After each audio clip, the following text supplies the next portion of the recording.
கிறிஸ்துவுக்குள் அன்பானவர்களே, கர்த்தரும் இரட்சகருமாகிய இயேசு கிறிஸ்துவின் நாமத்தினாலே உங்கள் அனைவரையும் வாழ்த்துகிறேன். கிருபையும் சமாதானமும் என்று உங்களோடு இருப்பதாக. இந்த நாளிலும் இந்த விடுதலை நேர நிகழ்ச்சியின் மூலமாக உங்களை சந்திப்பதிலே மிகுந்த மகிழ்ச்சி அடைகிறேன்.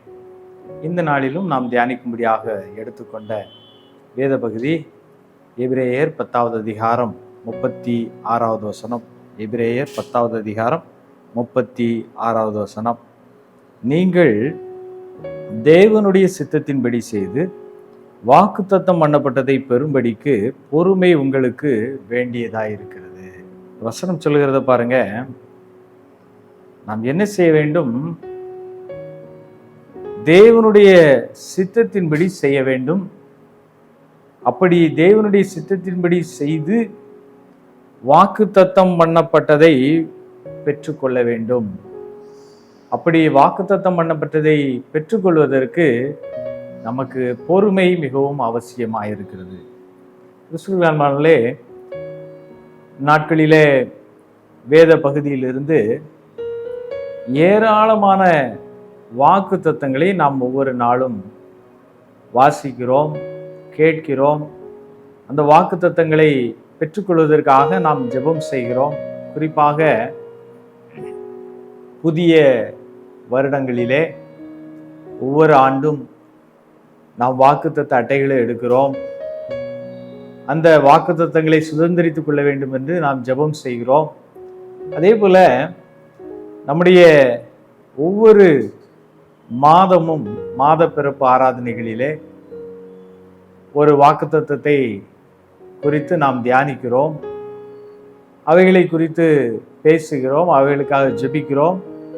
இன்னுமாக ஒவ்வொரு நாளும் இந்த நாட்களிலே நம்முடைய கைபேசிகளிலே, செல்போனிலே ஏராளமான வாக்குத்தத்தங்கள் குரூப்புகள் மூலமாகவும் இன்னும் தனிநபர்கள் மூலமாக நண்பர்கள், ஊழியர்கள் மூலமாக அநேக வாக்குத்தத்தத்தின் வார்த்தைகள் நமக்கு அனுப்பப்படுகிறது. நீ ஆசீர்வாதமாயிருப்பாய், உன்னுடைய வாழ்க்கையிலே இவ்விதமான காரியங்கள் எல்லாம் நடக்கும் என்று கர்த்தருடைய வேதம் சொல்லுகிற அந்த மேலான அந்த வாக்குத்தத்தத்தின் ஆசீர்வாதங்களை குறித்த வார்த்தைகளை இன்று நாம் அதிகமாக நாம் கேள்விப்படுகிறோம், அதை வாசிக்கிறோம், அதற்காக ஜெபிக்கிறோம். ஆனால் நம்முடைய வாழ்க்கையிலே இந்த வாக்குத்தத்தங்களை பெற்றுக்கொள்ள வேண்டுமானால் சில முக்கியமான காரியங்கள் நம்முடைய வாழ்க்கையில அவசியமாய் இருக்கிறது என்று கர்த்தருடைய வேதம் சொல்லுகிறது. முதலாவது அவசியமான காரியம், வாக்கு தத்தங்களை நாம் பெற்றுக்கொள்ள வேண்டுமானால் நம்முடைய வாழ்க்கையிலே தேவனுடைய வார்த்தை, தேவனுடைய சித்தத்திற்கு கீழ்ப்படிந்து நடக்கிற ஒரு அனுபவம் நம்முடைய வாழ்க்கையிலே இருக்க வேண்டும். அதுதான் இங்கே சொல்லுகிறது. நீங்கள் தேவனுடைய சித்தத்தின்படி செய்து வாக்கு தத்தத்தை சுதந்திரித்துக் கொள்வதற்கு. அப்போ வாக்குத்தத்தம் பண்ணப்பட்டதை பெற்றுக்கொள்வதற்கு இரண்டு காரியம் நம்முடைய வாழ்க்கையிலே அவசியமாயிருக்கிறது. ஒன்று, நம்முடைய வாழ்க்கையிலே தேவ சித்தத்தின்படி, தேவனுடைய வார்த்தையின்படி நடக்க வேண்டியது அவசியமாயிருக்கிறது. கர்த்தருடைய வேதம் எந்த இடத்துலையும் நிபந்தனை இல்லாத வாக்குத்தத்தம், நிபந்தனை இல்லாத ஆசீர்வாதங்களை கர்த்தருடைய வேதம் நமக்கு கற்றுக் கொடுக்கவில்லை. கர்த்தருடைய வேத வசனங்கள் எல்லாம் நம்முடைய வாழ்க்கையிலே ஆசீர்வாதங்களை பெற்றுக்கொள்ள வேண்டுமானால் நாம் எப்படி வாழ வேண்டும், எப்படிப்பட்டவர்களாய் இருக்க வேண்டும் என்கிற காரியத்தை நமக்கு கற்றுக் கொடுக்கிறது. அப்போ நம்முடைய வாழ்க்கையில மிக முக்கியமான ஒரு காரியம், நம் வாழ்க்கையிலே தேவன் அருளுகிற வாக்கு தத்தங்களை, வாக்கு தத்தம் பண்ணப்பட்ட ஆசீர்வாதங்களை நாம் பெற்றுக்கொள்ள வேண்டுமானால் நம்முடைய வாழ்க்கையிலே தேவ சித்தத்திற்கு நம்மை ஒப்பு கொடுத்து அவருடைய சித்தத்தின்படி நடக்கிறவர்களாய் இருக்க வேண்டும், அவருடைய சித்தத்தின்படி ஜெபிக்கிறவர்களாய் இருக்க வேண்டும். அதுதான் நாம் வேதத்திலே பார்க்கும்போது, நீங்கள் எதையாவது அவருடைய சித்தத்தின்படி கேட்டால் அதை பெற்றுக்கொள்ளுகிறீர்கள் என்பதே நாம் அவருடைய வார்த்தை குறித்து கொண்டிருக்கிற நம்பிக்கையா இருக்கிறது. அப்படியானால் நம்முடைய வாழ்க்கையிலே நாம் ஜெபிக்கிறது தேவ சித்தத்திற்கு உட்பட்டு ஜெபிக்க வேண்டும். நாம் வாழ்க்கையிலே தேவ சித்தத்திற்கு உட்பட்டு ஆண்டவர் விரும்புகிறபடி நம்முடைய வாழ்க்கையிலே வாழ வேண்டும் என்று சொல்லி ஆண்டவர் கற்றுக் கொடுக்கிறார். அப்படியானால் நம்முடைய வாழ்க்கையிலே இந்த கடைசி நாட்களிலே அதிகமாக இந்த நாட்களிலே ஆண்டவராகிய இயேசு கிறிஸ்துவினுடைய வருகை குறித்து நாம் தியானித்து கொண்டு இருக்கிறோம், வருகை குறித்து பேசி கொண்டு இருக்கிறோம். அதே சமயத்திலே ஆண்டவராகிய இயேசு கிறிஸ்துவினுடைய வருகைக்கு நாம் ஆயத்தமாய் இருக்கிறோமா? ஆண்டவராகிய இயேசு கிறிஸ்து இந்த உலகத்திலே ஒரு காரணங்களுக்காக அவருடைய வருகை வரப்போகிறது. ஒன்று, அவருடைய சித்தத்தின்படி நடக்கிறவர்களுக்கு வாக்குத்தத்தம் பண்ணப்பட்ட ஆசீர்வாதங்களை கொடுக்கும்படியாக வருகிறார். இரண்டாவது, அவருடைய சித்தத்தின்படி வாழாதவர்களுக்கு நியாய தீர்ப்பை கொடுக்கும்படியாக ஆண்டவராகிய இயேசு கிறிஸ்து வருகிறார். அப்படியானால் ஆண்டவராகிய இயேசு கிறிஸ்துவின் வருகையை சந்திக்க இதை கேட்டுக்கொண்டிருக்கிற நாம் ஆயத்தமாயிருக்கிறோமா? நாம் தகுதியுள்ளவர்களாய் இருக்கிறோமா?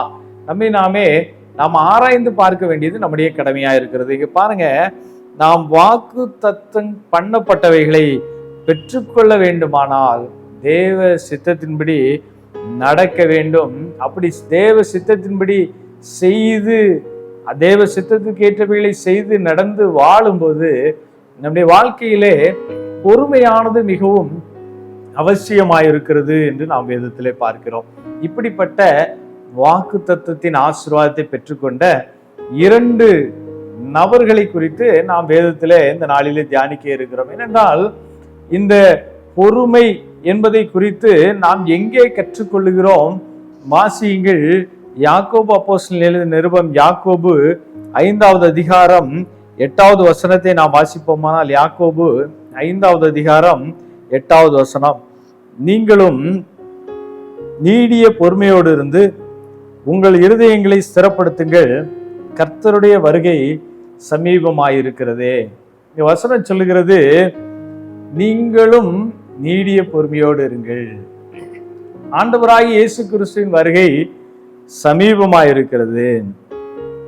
எல்லாத்துக்கும் மேல இந்த பொறுமையை நாம் யாரிடத்திலிருந்து கற்றுக்கொள்ளுகிறோம்? அதே யாக்கோபு அப்போஸ்தலன் நிருபத்திலே 10வது வசனம், யாக்கோபு 5வது அதிகாரம் 10வது வசனத்தை நாம் வாசித்து பார்ப்போமானால், என் சகோதரரே, கர்த்தருடைய நாமத்தினாலே பேசின தீர்க்கதரிசிகளை துன்பப்படுதலுக்கும் நீடிய பொறுமைக்கும் திருஷ்டாந்தமாக வைத்துக் கொள்ளுங்கள். திருஷ்டாந்தம் என்று சொல்லும்போது எடுத்துக்காட்டு, முன்மாதிரி என்று சொல்லி வைத்துக் கொள்ளலாம். அதனுடைய சரியான பொருள் அதுதான். ஒரு எடுத்துக்காட்டு, ஒரு முன்மாதிரியான ஒரு வாழ்வு.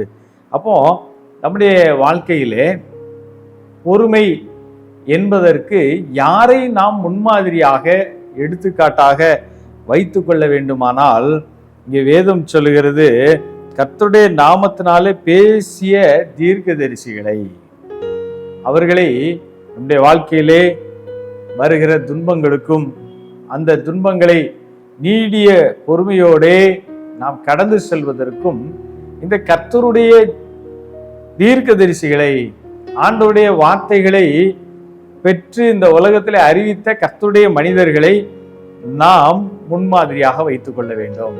அப்போ இங்கே யாக்கோபு அப்போஸ்தலனே ஒரு கர்த்தருடைய ஊழியக்காரர் தீர்க்கதரிசியை குறித்து இங்கே சொல்லுகிறார். இந்த 11வது அதிகாரத்துல பார்த்தீங்கன்னா யோபுவை குறித்து சொல்லுகிறார். யோபுவின் பொறுமை. வேதத்துல இந்த வாக்குத்தத்தம் பண்ணப்பட்டவைகளை பெற்றுக்கொண்ட மனிதர்களிலே மிக அதிகமாக உபத்திரவங்களை சகித்த ஒரு மனிதன் யோபு. மற்றவர்கள்லாம் உபத்திரவத்தை சகித்தார்கள். நம்ம எடுத்துக்காட்டிற்கு ஈசாக்கினுடைய வாழ்க்கையை பார்ப்போமானால், அவருடைய வாழ்க்கையிலும் அநேக உபத்திரவங்கள் வருகிறது, அநேக பிரச்சனைகள் எழும்புகிறது. அவைகளெல்லாம் அவர்கள் தாண்டி சென்ற முறைகளை நாம் கற்றுக்கொள்ள வேண்டும். ஒருவேளை நம்முடைய வாழ்க்கையிலே இது போன்ற சூழ்நிலைகளிலே நாம் எப்படிப்பட்ட முடிவு எடுக்கிறவர்களா இருக்கிறோம் என்பதை நாம் நிதானித்து அறிந்து கொள்ள வேண்டியது அவசியமா இருக்குது. ஏனென்றால் கர்த்தருடைய வார்த்தையின்படி, அவருடைய சித்தத்தின்படி நடக்கிற ஒரு மனிதனுடைய வாழ்க்கையில பலவிதமான தடைகள் வரும். இந்த உலகத்துல இருக்கிற மனிதர்களுக்கும் அதே பிரச்சனைகள் எழும்போம், கர்த்தருடைய வார்த்தையின்படி சித்தத்தின்படி நடக்க விரும்புகிறவர்களுக்கும் அதே பிரச்சனை எழும்போம். ஆனால் அதை கர்த்தருடைய சித்தத்தின்படி நடக்க விரும்புகிறவர்கள் எப்படி அந்த காரியங்களை சந்திக்க வேண்டும், அது நம்முடைய வாழ்க்கையில மிக முக்கியமான காரியம். இந்த உலகத்திலே எப்படி துன்மார்க்கனுக்கு நேரிடுகிறதோ அதே போல சன்மார்க்கனுக்கும் நேரிடுகிறது. இந்த உலகத்திலே எல்லாருக்கும் ஒரே விதமான சம்பவங்கள் தான் நடக்கிறது. ஆனால் கர்த்தருடைய சித்தத்தின்படி நடக்க விரும்புகிறவர்கள் அவருடைய வார்த்தைகளின்படி, அவருடைய ஆலோசனைகளின்படி இந்த உலக காரியங்களை அதை சந்திக்க அவர்கள் தன்னை ஆயத்தப்படுத்திக் கொள்ள வேண்டும். அதனாலதான் ஏசாயா தீர்க்கதரிசியின் புத்தகத்திலே நாம் வாசிக்கும் போது அங்கே பார்க்கிறோம், நீங்கள் அமர்ந்திருந்து நானே தேவன் என்று அறிந்து கொள்ளுங்கள். இப்ப கர்த்தர் சொல்லி கொடுக்கிற காரியம் என்ன? ஒருவன் தேவனுடைய சித்தத்தின்படி நடக்க விரும்புகிறவனாயிருந்தால் அவனுக்கு அதிகமான பொறுமை வேண்டும். அவன் அமர்ந்திருக்க கற்றுக்கொள்ள வேண்டும், அமைதியோடு இருக்க கற்றுக்கொள்ள வேண்டும். ஏன் அப்படி இருக்க வேண்டும்? ஆண்டவர் செயலாற்றுவதற்கு இடம் கொடுக்க வேண்டும். ஆண்டவராகிய இயேசு கிறிஸ்து நம்முடைய வாழ்க்கையிலே செயலாற்றுவதற்கு நாம் இடம் கொடுக்க வேண்டும். அது ஒருவேளை இந்த உலக மனிதனுக்கு அதே பிரச்சனைகள் எழும்பும் போது மற்ற மனிதர்களிடத்திலே உதவி கேட்பான், அல்லது ஏதாவது ஒரு பிரயாசப்பட்டு நம்ம எப்படியாவது இந்த பிரச்சனையிலிருந்து வெளியே வர வேண்டும் என்று சொல்லி தன்னால் ஆன எல்லா முயற்சிகளையும் தன் தகுதிக்கு அதிகமாக கூட ஒருவேளை கடன் வாங்கியோ அல்லது பலவிதமான போராட்டங்களை சந்தித்தோ எவ்விதத்திலாகிலும் இந்த பிரச்சனையிலிருந்து நாம் வெளியே வர வேண்டும் என்று சொல்லி அவர்கள் முயற்சிக்கிறதை நாம் பார்க்க முடிகிறது. ஆனால் கர்த்தருடைய சித்தத்தின்படி நடக்க விரும்புகிற கர்த்தருடைய ஜனங்களுக்கு ஆண்டவர் கொடுக்கிற ஆலோசனை, நீங்கள் பொறுமையோடு அமர்ந்திருக்க வேண்டும். அதுதான் ஆண்டவர் நமக்கு கற்றுக் கொடுக்கிற காரியம். இங்கே ஆதியாகமத்தின் புத்தகத்திலே 26வது அதிகாரத்திலே நாம் பார்க்கும்போது ஈசாக்கை குறித்து பார்க்கிறோம்.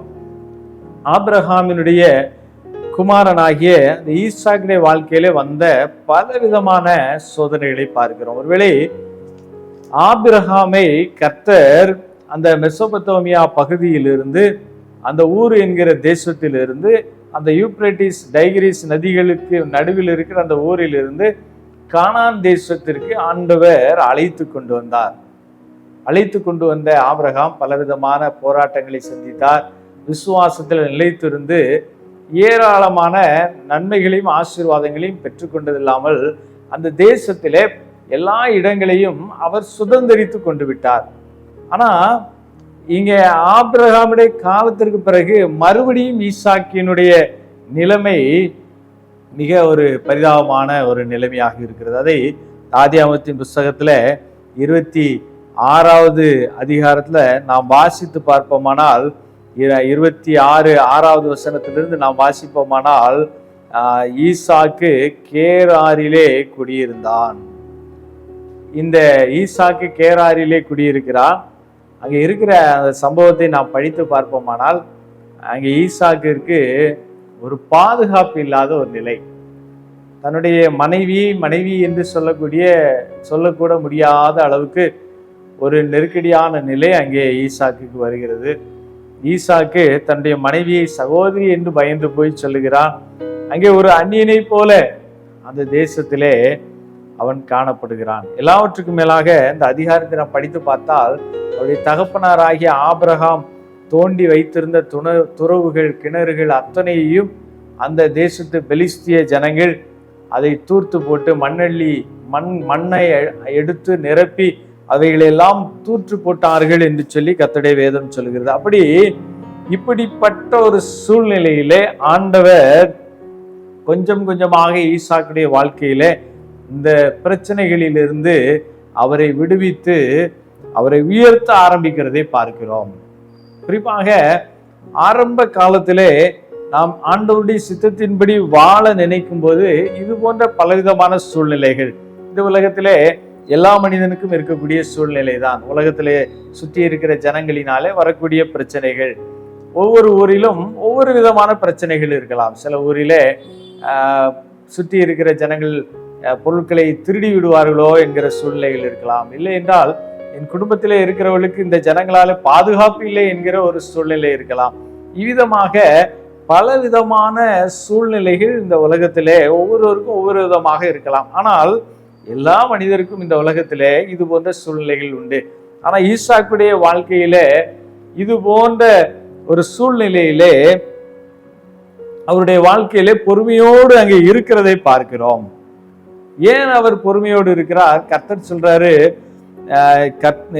இதே ஆதியாகமம் 26வது அதிகாரம் 2வது வசனத்துல வாசிப்போமானால், கர்த்தர் அவனுக்கு தரிசனமாகி, நீ எகிப்துக்கு போகாமல் நான் உனக்கு சொல்லும் தேசத்திலே குடியிரு. 3வது வசனத்துல சொல்லும்போது, இந்த தேசத்திலே வாசம் பண்ணு, நான் உன்னோட கூட இருந்து உன்னை ஆசீர்வதிப்பேன். நான் உனக்கும் உன் சந்ததிக்கும் இந்த தேசங்கள் யாவையும் தந்து உன் தகப்பனாகிய ஆபிரகாமுக்கு நான் இட்ட ஆணையை நிறைவேற்றுவேன். இங்க கர்த்தர் ஒரு வாக்குத்தத்தம் கொடுக்கிறார். இந்த தேசத்தை விட்டு நீ போக வேண்டாம். இந்த தேசத்தின் ஜனங்கள் நிமித்தமாக உன்னுடைய குடும்பத்திற்கு பாதுகாப்பு இல்லாத ஒரு சூழ்நிலை, உன்னுடைய பொருட்களுக்கு பாதுகாப்பு இல்லாத ஒரு சூழ்நிலை. ஆனாலும் கூட இந்த தேசத்திலே இங்கே இருந்து நீ போக வேண்டாம். இன்னும் அதுக்கு முந்தைய பகுதியில நாம் வாசித்து பார்ப்போமானால் 1வது வசனத்துல ஆபிரகாமின் நாட்களில் உண்டான பஞ்சத்தை அல்லாமல் பின்னும் ஒரு பஞ்சம் தேசத்திலே உண்டாயிற்று. இந்த ஈசாக்கு குடியிருந்த இந்த தேசத்துல எத்தனை விதமான பிரச்சனைகள், உணவுக்கு தட்டுப்பாடு, தண்ணீருக்கு தட்டுப்பாடு, பஞ்சம். அதே சமயத்திலே ஜனங்கள் நல்ல மனிதர்களாக இல்லை, அவர்கள் நிமித்தமாக குடும்பத்திற்கு பாதுகாப்பு இல்லாத சூழ்நிலை. இந்த ஒரு சூழ்நிலையிலே கர்த்தர் இங்க ஈசாக்கை பார்த்து சொல்லுகிறார், நீ இந்த தேசத்தை விட்டு போக வேண்டாம், நான் உன்னை ஆசீர்வதிப்பேன், நீ எகிப்துக்கு போக வேண்டாம், இந்த தேசத்துல இரு என்று சொல்லி இங்கே கர்த்தர் ஈசாக்குக்கு ஒரு தம்முடைய சித்தத்தை வெளிப்படுத்துகிறார், தம்முடைய விருப்பத்தை வெளிப்படுத்துகிறார். இந்த ஊரிலே இருப்பது, நீ இந்த ஊரில் இருப்பதுதான் என்னுடைய விருப்பம், இதுதான் என்னுடைய சித்தம், ஆனபடினாலே நீ போக வேண்டாம் என்று சொல்லி இங்கே கர்த்தர் ஈசாக்கை தம்முடைய சித்தத்தை வெளிப்படுத்தி ஆசீர்வதிக்கும்படியாக ஒரு வாக்கு தத்தத்தையும் இங்கே ஈசாக்குக்கு கொடுக்கிறார். அதே சமயத்திலே சூழ்நிலைகள் எதிராக இருக்கிறது. ஈசாக்கு மிக பொறுமையோடு அந்த ஜனங்களோடு இருக்கிறார். இந்த காரியங்களை எல்லாம் பார்த்து அந்த தேசத்தின் ராஜா ஈசாக்கினிடத்துல வந்து அவரோடு கூட ஒரு உடன்படிக்கை செய்து, அவர் 11ஆம் வசனத்துல பார்ப்போமானால், அபிமெலேக்கு இந்த புருஷனை ஆகிலும் இவன் மனைவியாகிலும் தொடுகிறவன் நிச்சயமாய் கொலை செய்யப்படுவான் என்று எல்லா ஜனங்களும் அறிய சொன்னான். பாருங்க, ஆதியாகமம் 26:11 பார்க்கும்போது இங்கே அந்த தேசத்தின் ராஜா அவனுடைய நிலைமையை பார்த்து அவனுக்கு ஒரு உடன்படிக்கை செய்கிறார். ஆனா அந்த உடன்படிக்கை ரொம்ப நாளா நிலைத்திருக்கல. ஈசாக்குடைய வாழ்க்கையில அடுத்தடுத்து வரக்கூடிய பிரச்சனை பாருங்க. ஒரு பக்கம் பஞ்சம், தண்ணீர் இல்லை, ஆகாரம் இல்லை. அடுத்து அந்த தேசத்தின் ஜனங்கள் அவனுக்கு எதிராக இருக்கிறார்கள். இப்பொழுதுதான் ஒரு பாலைவனத்திலே போகிற ஒரு மனிதனுக்கு நல்ல ஒரு குளிர்ந்த நீரூற்று கிடைத்தது போல அந்த ராஜா ஈசாக்குக்கு, நான் உனக்கு இருக்கிறேன், உனக்கு எதிராக வருகிறவன் அவன் கொல்லப்பட வேண்டும், அவனை நான் கொலை செய்து விடுவேன் என்கிற அளவுக்கு அவருக்கு ஒரு ஆதரவு கொடுக்கிற அந்த மனிதர் அதற்கு பிறகு கொஞ்ச நாள்ல மாறுகிறார். இந்த 12ஆம் வசனத்துல அதுக்கப்புறம் படிச்சு பார்த்தீங்கன்னா, ஈசாக்கு தேசத்திலே அவன் பயிர் செய்கிறான், அவன் விதை விதைக்கிறான். அங்கே கர்த்தர் அவனை வித்தியாசமாக ஆசீர்வதிக்கிறார். தேசத்தின் ஜனங்களை விட அவனுக்கு கொடுத்த ஆசீர்வாதம் 100 மடங்கு அதிகம். கர்த்தர் அவனை 100 மடங்கு பலனடைய செய்தார். அப்போ தேசத்து ஜனங்கள், இப்ப நம்ம ஊர் வழக்கத்தின்படி சொல்லுவோம்னா, ஒரு கோட்டை நெல் ஒருத்தன் கொண்டு வந்தானா அதே இடத்துல ஈசாக்கு 100 கோட்டை நெல் கொண்டு வந்தார் என்று சொல்ல வேண்டும். அவ்விதமாக பெரிய ஆசீர்வாதங்களை கர்த்தர் கொடுத்தார். அந்த 13ஆம் வசனத்தில் நாம் வாசித்து பார்ப்போமானால், அவன் ஐஸ்வர்யவனாகி வர வர விருத்தி அடைந்து மகா பெரியவனானான். இப்படி கர்த்தர் உயர்த்திக்கிட்டே போகும்போது அடுத்த சோதனை வருகிறது. என்ன சோதனை வருகிறது? அவனுக்கு ஏராளமான காரியங்கள் இருக்கிறதை பார்த்துட்டு 14ஆம் வசனத்தினுடைய பின்பகுதியிலே நான் பார்த்தோமானா, பெலிஸ்தர் அவன் பேரில் பொறாமை கொண்டார்கள். பாருங்க, அந்த தேசத்து ஜனங்களும் ராஜாவும் கூட அவன் மேல் பொறாமைப்படுகிறார். என்ன, நம்முடைய இந்த தேசத்திலே குடியிருக்க வந்தவன், பிழைக்க வந்தவன், இவனுக்கு நம்மை விட 100 மடங்கு அதிகமாக எல்லாம் கிடைக்கிறது என்று சொல்லி அவன் மேல் ஒரு பொறாமை வருகிறது, அவன் மேல் ஒரு வெறுப்பு வருகிறது, ஒரு பயம் வருகிறது. பொறாமை என்கிறத விட அவன் மேல் ஒரு பயம் வருகிறது. நாம் இதை நன்றாக புரிந்து கொள்ள வேண்டுமா? ஆதியாகமம் 26ஆவது அதிகாரம் 16ஆம் வசனத்தை நாம் வாசித்து பார்ப்போமானால், அபிமெலேக்கு ஈசாக்கை நோக்கி, நீ எங்களை விட்டு போய்விடு, எங்களை பார்க்கிலும் மிகவும் பலத்தவனானாய் என்றான். பாருங்க, இங்க அந்த ராஜாவே பயந்து ஈசாக்கிடத்துல வந்து சொல்றாரு, நீ எங்களை விட பலத்தவன் ஆயிட்ட, நீ ரொம்ப வசதி ஆயிட்ட, உன்னை பார்த்தா பயமா இருக்குது. ஒரு பக்கம் பொறாமை, ஒரு பக்கம் பயம். எங்க நம்மளை விட பெரிய ஆளாய் நம்மளை தேசத்தை விட்டு துரத்தி விடுவானோ என்கிற பயம். இப்படி அவனுக்கு விரோதமாய் அந்த ராஜா எழும்புகிறார். ராஜா அவனை துரத்தி விடுகிறார் என்று சொல்லி அங்கே கடைசியிலே அந்த அதே 26வது அதிகாரத்துல அந்த ராஜாவினிடத்தில் ஈசாக்கு சொல்லும் போது 27ஆம் வசனத்தை வாசி பார்ப்பீர்களானால், ஏன் என்னிடத்தில் வந்தீர்கள்? நீங்கள் என்னை பகைத்து என்னை உங்களிடத்தில் இராதபடிக்கு துரத்தி விட்டீர்களே. பாருங்க, துரத்தி விடுகிறான். தேசத்து ராஜா துரத்தி விடுகிறான், ஜனங்கள் துரத்தி விடுகிறார்கள். அவனுடைய துறவுகளை எல்லாம் மணலாலே மூடி போடுகிறார்கள்.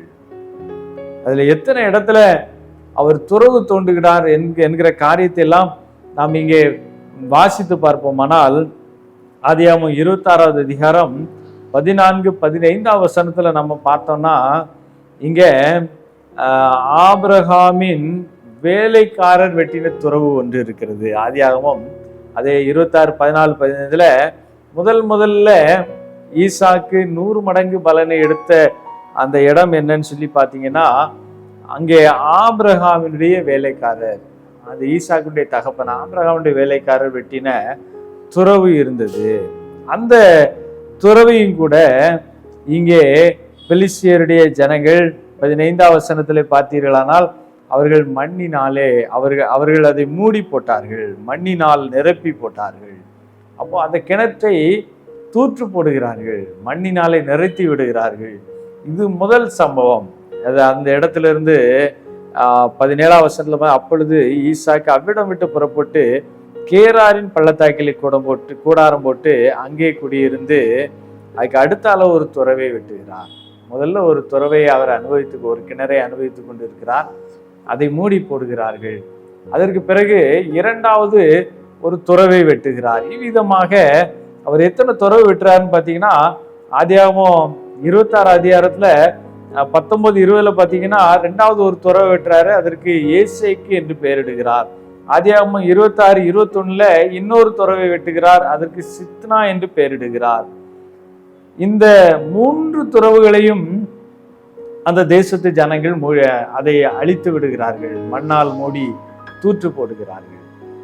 ஒருவேளை இன்றைக்கு கர்த்தர் இந்த வார்த்தைகளின் மூலமா நம்ம கற்றுக் கொடுக்க விரும்புகிற காரியம் என்ன? எவ்வளவு பொறுமை இந்த ஈசாக்குடைய வாழ்க்கையில எவ்வளவு பொறுமை இருந்தது என்று சொல்லி நாம் பார்ப்போமானால், அது ஒரு எல்லை இல்லாத ஒரு பொறுமை.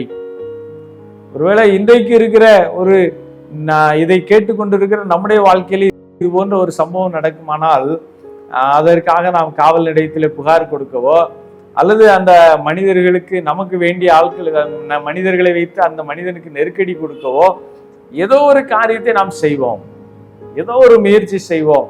அவர்களை தடுத்து நிறுத்துவதற்கு ஏதாவது ஒன்று செய்து கொண்டிருப்போம். அல்லவென்றால் அவருக்கு விரோதமாக 4 வார்த்தையாவது நாம் பேசி விடுவோம்.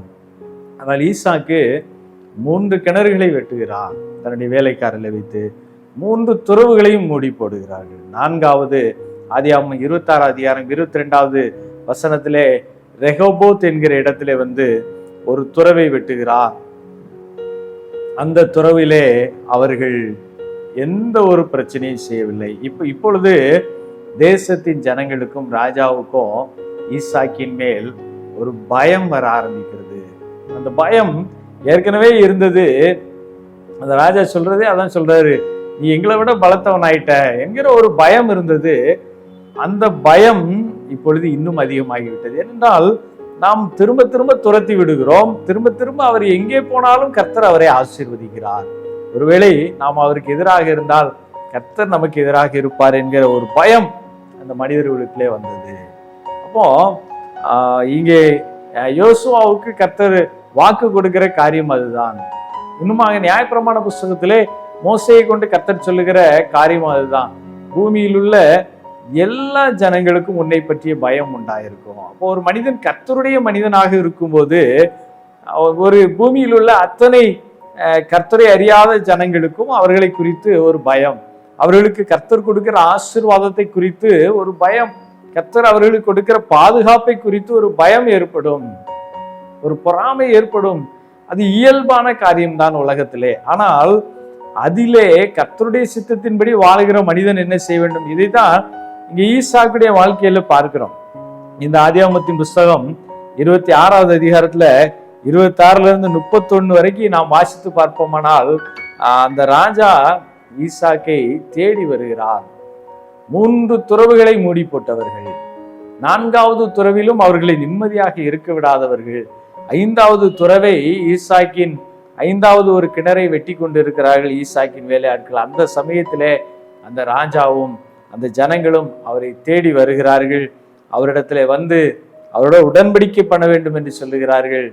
ஈசாக்கு அவர்களை ஏற்றுக்கொண்டு அவர்களை வீட்டிலே தங்க வைத்து அவர்களுக்கு விருந்து செய்வித்து இரவிலே அவர்களுக்கு படுப்பதற்கு இடம் கொடுத்து அதிகாலையிலே அவர்களை உடன்படிக்கை பண்ணி மகிழ்ச்சியோட அனுப்பி விடுகிறார். இதுதான் தேவ சித்தம், இதுதான் ஆண்டவர் விரும்புகிற பொறுமை. ஈசாக்குடைய வாழ்க்கையிலே அவ்வளவு ஒரு பொறுமை இருக்கிறது. இன்னொரு விதமான பொறுமையை குறித்து பார்க்கும்போது யாக்கோபு அப்போஸ்தலன் 5வது அதிகாரம் 11வது வசனத்தை நாம் வாசித்து பார்ப்போமானால், யாக்கோபு 5வது அதிகாரம் 11வது வசனத்திலே இங்கே யோபினுடைய பொறுமையை குறித்து நாம் பார்க்கிறோம். இதோ பொறுமையா இருக்கிறவர்களை பாக்கியவான்கள் என்று என்கிறோமே, யோபின் பொறுமையை குறித்து கேள்விப்பட்டு இருக்கிறீர்கள், கர்த்தருடைய செயலின் முடிவையும் கண்டிருக்கிறீர்கள். யோபின் பொறுமை என்பது அது இன்னும் ஒரு ஆழமான ஒரு பொறுமை என்று சொல்லி பார்க்கலாம். அதனுடைய அடிப்படை என்ன என்று சொல்லி நாம் பார்க்க வேண்டுமானால், யோபினுடைய புஸ்தகம் 13வது அதிகாரம் 15வது வசனத்தை நாம் வாசித்து பார்ப்போமானால், அவர் என்னை கொன்று போட்டாலும் அவர் மேல் நம்பிக்கையாயிருப்பேன். யோபினுடைய பொறுமையின் அடித்தளம் என்ன? ஆண்டவர் மேல் உள்ள நம்பிக்கை.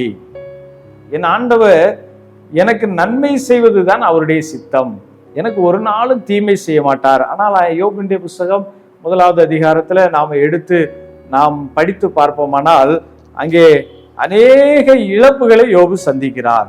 யோபுக்கு என்னெல்லாம் இருந்தது, எதையெல்லாம் இழந்து போனார் என்று சொல்லி யோபுனுடைய புஸ்தகம் 1வது அதிகாரத்துல நாம் படித்து பார்ப்போமானால், அந்த யோபுவுக்கு 7 குமாரரும் 3 குமாரத்திகளும் ஆக 10 பிள்ளைகள். அவனுக்கு 7000 ஆடுகளும் 3000 ஒட்டகங்களும் 500 ஏர்மாடுகளும் 500 கழுதைகளும் ஆகிய மிருக ஜீவன்களும் இருந்தது. திரளான படிவினைக்காரர்கள் இருந்தார்கள். ஆனால் ஒரு நாள் யோபுவுக்கு செய்தி வருகிறது, உன்னுடைய ஏர்மாடுகளையும் கழுதைகளையும் சவேர் கொண்டு போய்விட்டார்கள், வேலைக்காரரையும் கொன்று போட்டார்கள், வானத்திலிருந்து அக்கினி இறங்கி உன்னுடைய எல்லா மிருக ஜீவன்களையும் அழித்து போட்டது, ஒட்டகங்களை எல்லாம் ஒரு கூட்ட ஜனங்கள் அவர்கள் கொண்டு போய்விட்டார்கள், இவ்விதமாக கல்தேயரும் சபையரும் ஆகிய ஜனங்கள் எல்லாரும் உன்னுடைய பொருட்களை எல்லாம் கொண்டு போய்விட்டார்கள். உன்னுடைய பிள்ளைகள் விருந்து பண்ணும்போது ஒரு பெரிய காற்று உண்டாகி வீடு இடிந்து விழுந்ததுனாலே பிள்ளைகள் எல்லாரும் 10 பிள்ளைகளும் ஒரே நேரத்திலே மரித்து போனார்கள் என்கிற செய்தி வருகிறது. இந்த எல்லா செய்தி வரும்போதும் யோபு சொல்ற வார்த்தை பாருங்க, 21வது வசனத்தை நாம் வாசித்து பார்ப்போம்னால், யோபு 1வது அதிகாரம் 26வது வசனத்திலே, நான் நிர்வாணியா என் தாயின் கற்பத்திலிருந்து வந்தேன், நிர்வாணியா விட திரும்புவேன், கர்த்தர் கொடுத்தார், கர்த்தர் எடுத்தார், கர்த்தருடைய நாமத்திற்கு ஸ்தோத்திரம். அதுக்கு அடுத்த 2வது அதிகாரத்துல நாம் போய் வாசித்து பார்ப்போமானால், அந்த 2வது அதிகாரத்திலே யோபுடைய வாழ்க்கையிலே நடக்கிறத பாருங்க. எல்லாவற்றையும் இழந்த யோபு தன்னுடைய சுகத்தை இழந்து விடுகிறான். தன்னுடைய எல்லா சரீரத்தில் இருக்கிற அவனுடைய தோலிலே எல்லாம் பருக்கள் அது நாற்றம் எடுக்கிறது. இப்படிப்பட்ட ஒரு சூழ்நிலையிலே இந்த யோபுடைய வாழ்க்கையில அப்பொழுதும் அந்த யோபு ஆண்டவருக்கு உண்மையா இருக்கிறார். அவர் சொல்லுகிற வார்த்தையை பாருங்க, அவர் கொண்டு போட்டாலும் அவர் மேல் நம்பிக்கையா இருப்பேன். அப்ப கர்த்தருடைய செயலின் விளைவு என்ன? அந்த யோபின் பொறுமையினுடைய காரியம் என்ன? அந்த பொறுமையின் நிமித்தமாக கர்த்தர் யோபுக்கு கொடுத்த ஆசீர்வாதம் என்ன என்று சொல்லி பார்க்கும்போது, எல்லாவற்றையும் 2 மடங்காக கர்த்தர் யோபுக்கு திருப்பி கொடுக்கிறார். அப்போ இழந்து போனதை 2 மடங்காக பெற்றுக்கொள்கிறான். கர்த்தர் வாக்குத்தத்தம் பண்ணப்பட்ட ஆசீர்வாதத்தை யோபு சுதந்திரித்துக் கொள்கிறதை பார்க்கிறோம். அதே போல இன்னும் அநேக பரிசுத்தவான்களுடைய வாழ்க்கையிலும் இது போன்ற காரியங்கள் எல்லாம் நாம் பார்க்க முடிகிறது. வேத வசனம் தெளிவாக நமக்கு கற்றுக் கொடுக்கிறது. நாம் தேவனுடைய சித்தத்தின்படி நடந்து கர்த்தருடைய வாக்குத்தத்தத்தை பெற்றுக்கொள்ள வேண்டுமானால் பொறுமை நமக்கு அவசியமாக இருக்கிறது. கர்த்தருடைய சமூகத்திலே நாம் ஜெபித்து காத்திருந்து, வேதம் சொல்லுகிறது, நீங்கள் அமர்ந்திருந்து நானே தேவன் என்று அறிந்து கொள்ளுங்கள் என்று சொன்ன வார்த்தையின்படி ஒருவேளை பலவிதமான போராட்டங்களின் நடுவிலே இருந்தாலும் கர்த்தருடைய சமூகத்திலே ஜெபத்திலே காத்திருப்போம். கர்த்தர் நம்முடைய வாழ்க்கையிலே அற்புதங்களை, அதிசயங்களை, வாக்குத்தத்தமான ஆசீர்வாதங்களை கட்டளையிடுவார். அப்படிப்பட்ட கிருபைகளை நம்ம கட்டளையிடுவாராக. ஆமென். ஜெபம் செய்வோம். கிருபை நிறைந்த கர்த்தாவே, இந்த வேளைக்காக நன்றி சொல்லுகிறோம். இந்த வேளையிலும் தேவரீர் எங்களோடு இருந்து எங்களை நடத்துகிறதற்காக நன்றி. இந்த நாளிலும் உடைய வார்த்தைகளை கேட்ட இந்த அருமையான உடைய பிள்ளைகளை நீர் பொறுப்படுத்திக் கொள்ளும். உடைய வாழ்க்கையிலே தேவரீர் வாக்குத்தத்தம் பண்ணி இருக்கிற எல்லா வாக்குத்தத்தத்தின் ஆசீர்வாதங்களையும் சுதந்திரித்துக் கொள்ளும்படியாய், பெற்றுக்கொள்ளும்படியாய் தகப்பனே உடைய கரத்தில் அர்ப்பணித்து ஜெபிக்கிறோம். இன்னும் அதிகமாக பொறுமையோடு உடைய பரிசுத்த சமூகத்திலே காத்திருந்து எல்லா நன்மைகளையும் பெற்றுக்கொள்ள கர்த்தர் கிருபை செய்கிறார். இயேசு கிறிஸ்துவின் நாமத்தினாலே ஜெபிக்கிறோம் பிதாவே. ஆமென்.